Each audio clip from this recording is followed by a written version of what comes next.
Hello YouTube, thank you for joining me on my channel today. In today's build, I will be making a chef knife. A decent knife in the kitchen is invaluable, so I encourage all the new knife makers to really look into undertaking one of these projects. I am using 3mm 1095 steel for this project. Any steel that will harden properly will work for a chef knife, but it has to be 2 to 3 millimeters in thickness ideally, in order to grind the cutting edge really thin for a razor edge. Keep in mind that high carbon steel will develop a patina as you use it, which many people do not like, so stainless steel is also a good option to look at. I personally do not mind patinas on blades, so I chose 1095 because I have something special for this knife in mind. I will start by marking the profile onto the steel, then cut and grind it to shape.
Mark, punch and drill the pinholes. I will be using 3mm stainless steel pins. I also drill in extra larger holes into the handle to reduce the weight of the blade and to help the epoxy seep through to make contact on both sides of the scales at the glue-up process.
I prefer to draw file my handle areas to ensure a clean, smooth and flat surface.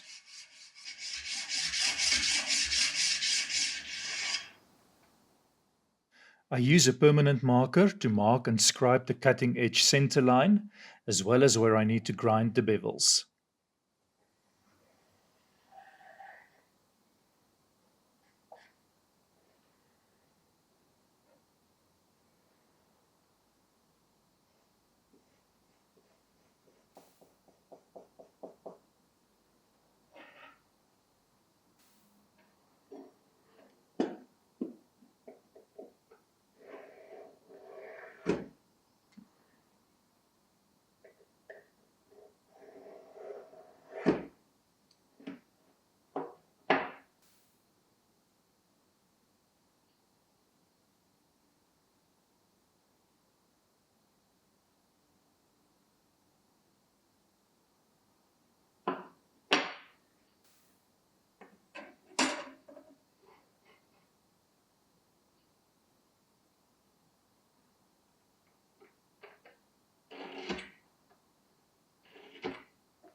I will be grinding a full bevel on the blade, so using a file clamp will keep my plunge lines symmetrical on both sides of the blade. I won't be filing in my plunge lines with a round file as I usually do, as the 3mm steel is too thin to file in a decent looking plunge line over such a large blade. I will grind the initial bevel first with a 60 grit belt, leaving about 1mm of the cutting edge. I will finalize the bevels after the heat treatment process.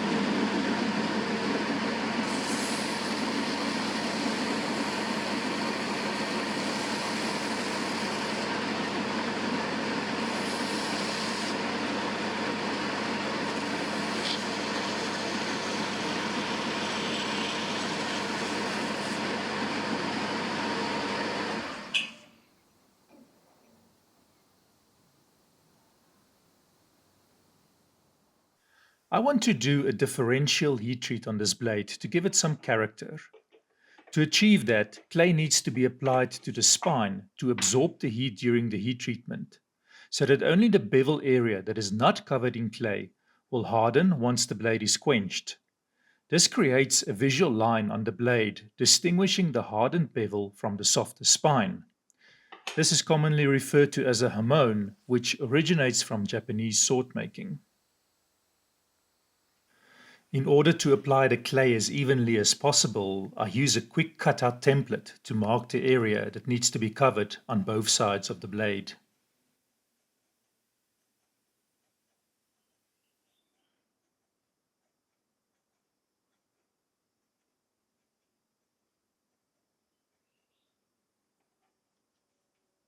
My clay medium today is Holt's Fire Gum, which I buy at any automotive parts store. It's more of a paste consistency than a clay really, so the application is really simple. And it's extremely heat resistant, so works great for differential heat treatment. I will apply this within my marked area and leave overnight to dry.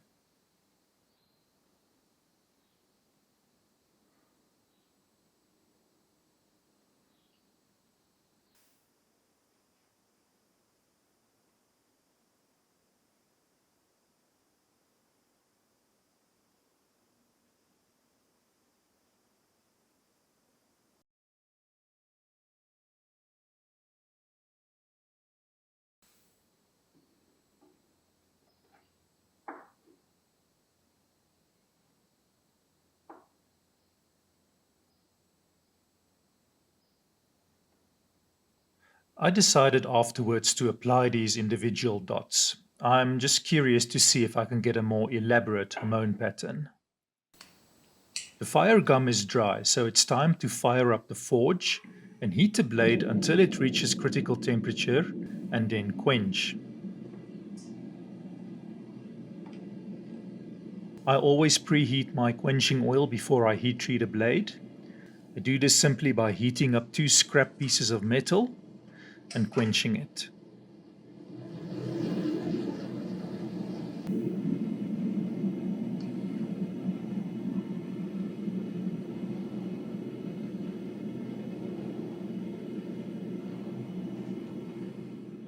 Fire gum bubbles and puffs up once exposed to the forge flame, but this has no effect on the end results. I test the exposed part of the blade on a magnet. Once it doesn't stick to the magnet, it has reached critical temperature. I can now quench the blade in quenching oil and leave it to soak until the blade reached room temperature.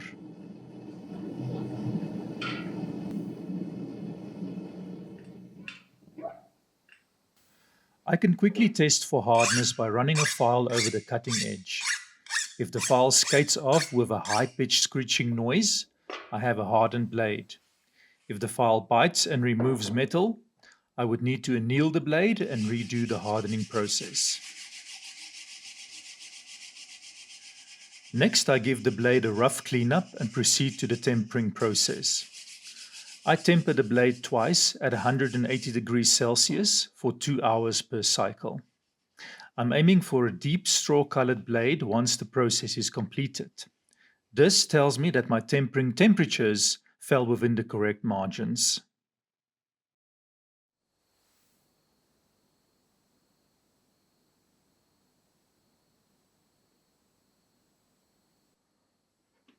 I'm putting my file clamp back on and finishing the bevels. I'll start with a 60 grit belt and work my way up to a 400 grit before moving over to the hand sanding process. The amone line should already be visible on the blade after the 200 grit belt.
For the hand sanding process, I'll start at 150 grit and move up to 800 grit. I get the best results by sanding in a 45-degree direction, then down the length of the blade until all the 45-degree marks are removed, then still down the length of the blade, but in one direction only, until I achieve a uniform finish. I then move up a grit and repeat the process. I find that using an oil also gives cleaner results.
I managed to grind the edge down to about 1/4 of a millimeter. It's important to try to get the edge as thin as possible in order to get a razor edge and turn this blade into an efficient slicer.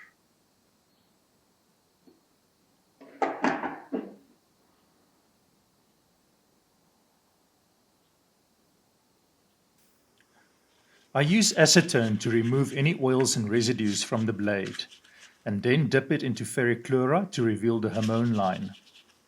I only dip it for about 2 minutes at a time and check the results regularly. Depending on the ferric concentration, it may cause ugly marks if left for too long. I then rinse it with a mixture of water and bicarbonate of soda to neutralize the ferric chloride.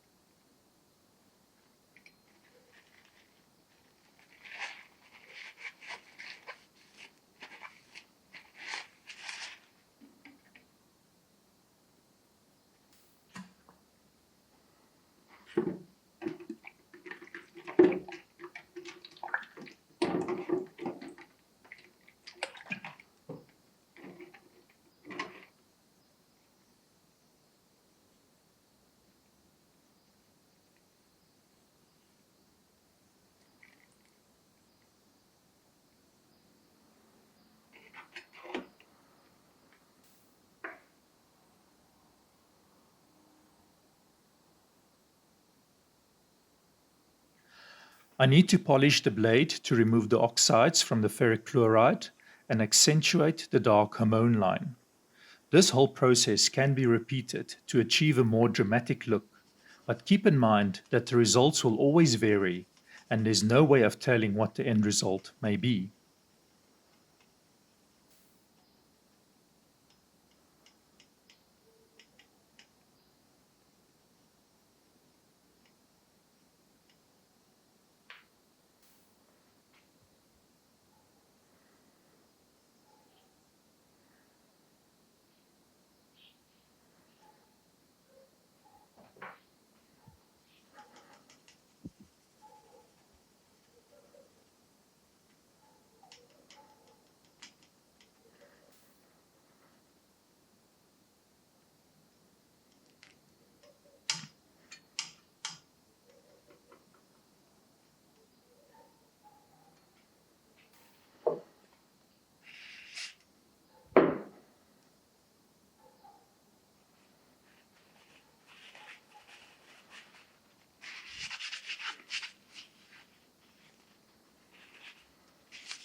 It is now time for the handle fitting process. I prep my pins by cutting it to size and slightly beveling the edges, and I've decided on stabilized matumi wood for the scales.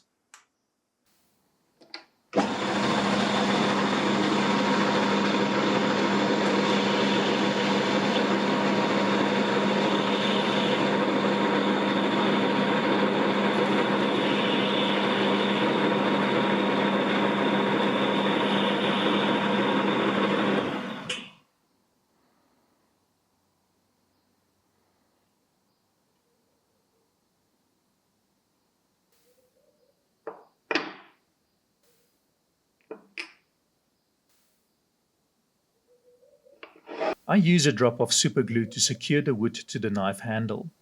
This prevents the scales from moving around so that I can drill the pinholes accurately. Once the drilling is completed, I simply tap it loose on the table.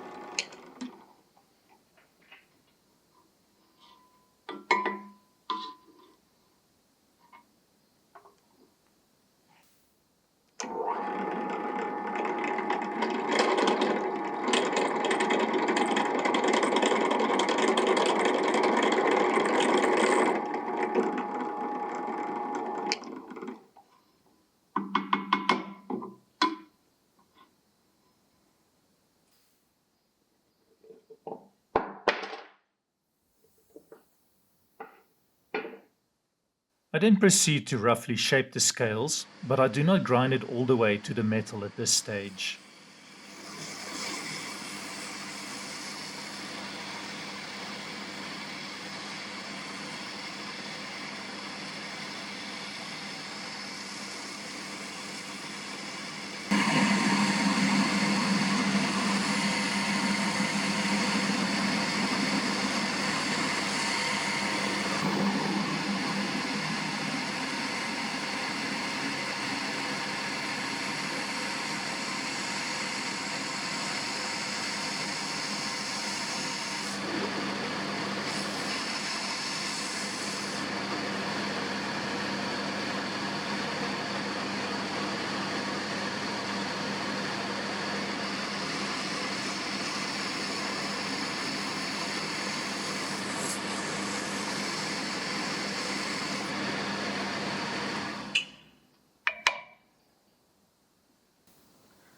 I mark the front radius of the scale and grind it to shape. Then use it as a template to grind the other scales symmetrical. I also bevel the front of both scales to a 45-degree angle, and while I have everything together, finish it up to 800 grit.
Before I glue it all up, everything needs to be wiped down with acetone. I mix the epoxy according to the manufacturer's instructions, glue up the handle scales, and clamp everything securely and leave overnight to cure.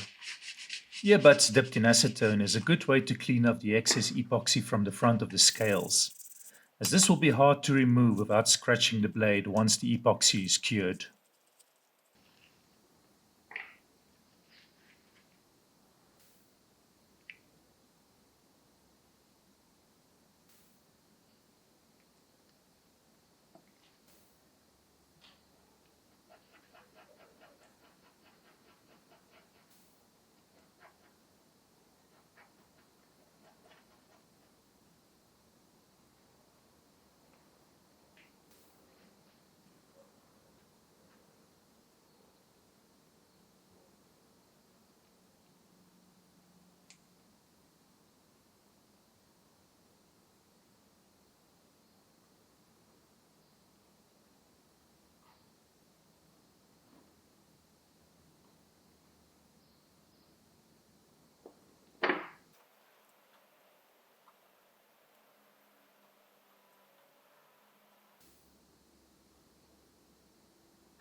Everything is set now and I can grind the pins down to about 3 mm sticking out.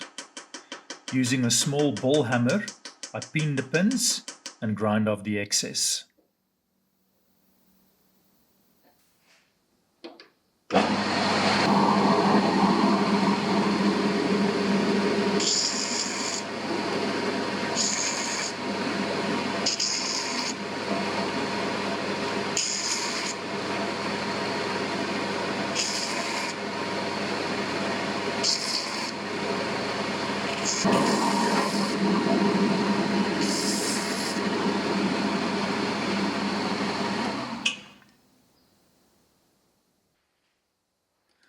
I can now grind the handle to its final shape, then proceed to profiling it. I'm giving it a simple half-round profile, simply by rolling the handle up and down on my belt. I finish with hand sanding it up to 800 grit and apply boiled linseed oil to reveal the beautiful grain structure of the wood.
I still need to do some final sanding to the spine and handle areas before I can sharpen the knife. This will leave me with a polished spine where my blade is a dull grey color because of the ferric dip. I'm going to touch up the spine by dipping an earbud in Ferric Chloride and painting the spine area to match the color of the blade. The handle needs to be taped off as the ferric might stain the wood.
The handle receives a quick buff and the blade one more polishing run.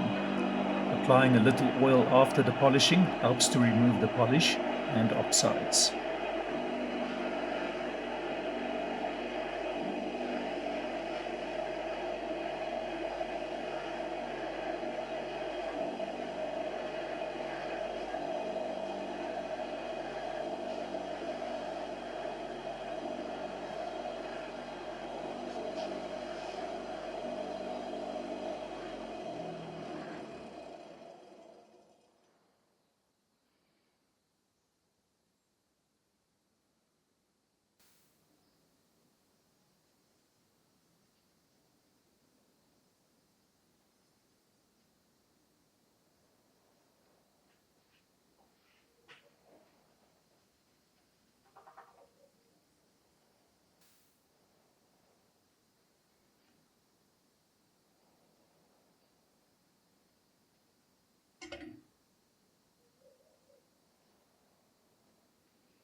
I sharpen the knife on a 17-degree angle to give it that razor edge I'm looking for, then a quick strop on my leather belt.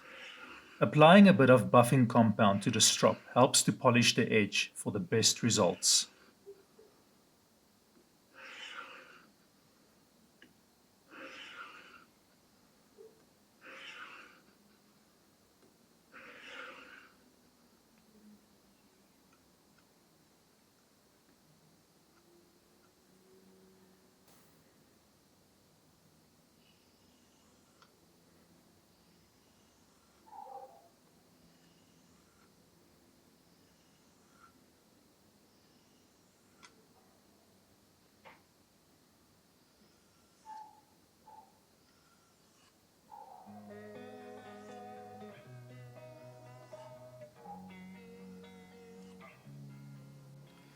And that concludes the chef knife build.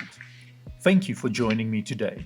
I trust you found the information helpful and that it will assist you on your chef knife project. Please like, share and subscribe.